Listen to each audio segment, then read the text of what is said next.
Let's talk about zeros or roots of a polynomial. Suppose they give you those zeros and ask you to reconstruct the polynomial. How would you do that?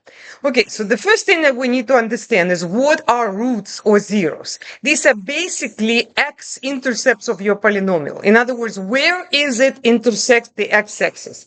Now, to make this clear, let's start with something very simple. Let's say you have something like y equals x minus 3. Now, this is a polynomial. It's a simple polynomial, degree 1, but it is a polynomial. I want to know what is its x-intercept. Now, remember, x-intercept is when y equal to 0. Okay, so if I were to say, okay, y equals 0, I will get x minus 3, right?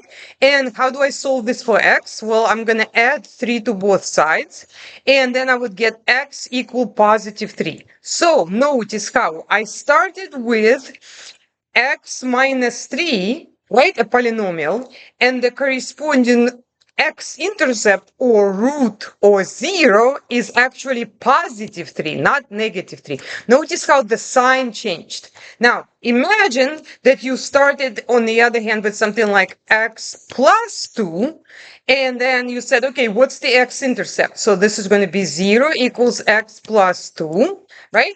And then you would subtract 2 from both sides, and you will get x equals negative 2. So again, what is the connection?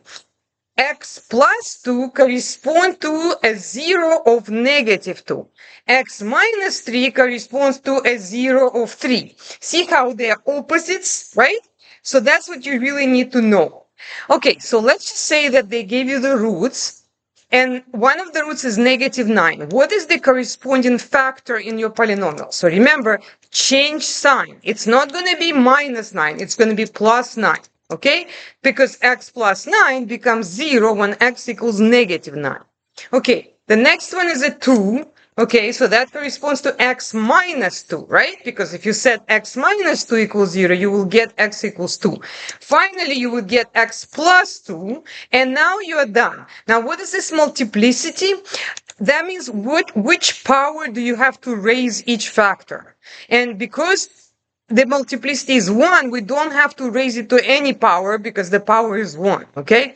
And that's basically the answer. Now, I want to also graph it for you so you can see the correspondence, okay? So look at, for example, if I define a x plus 9 multiplied by x minus 2 multiplied by x plus 2, right? So this is a polynomial, and I want to know, okay, where is it going to be equal to 0? Well, x plus 9 will be equal to 0 over here. Well, what is that? That's negative 9, right? And then x minus 2 is equal to 0, and when x equals 2. And finally, this one is a negative 2, you see? So it's like the opposite. That's what you need to know. Okay, now let's look at this example. This one says real root of 1. Okay, so because it's 1, the corresponding factor is going to be x minus 1. Now the multiplicity is 1, which means we do not have to raise it to any power. It's just going to be power 1. The next root is negative 3. So we're going to, the corresponding factor, we're going to make it up as x plus 3. Now that one has multiplicity 2, which means that you need to square it. Okay, so the multiplicity is like what power you have to raise this factor. And that would be 2. Okay. Now, this last one says there is a real root of 0 with multiplicity 2. Now, what does 0 correspond to? Well, x minus 0. But what is x minus 0? Well, that's just x. So this is actually just going to be x. And because the multiplicity of it is 2, we want to go ahead and square it. The next root is negative 8. What is the corresponding factor? X plus 8. And then we want to raise that to the power of 5 because the multiplicity is 5.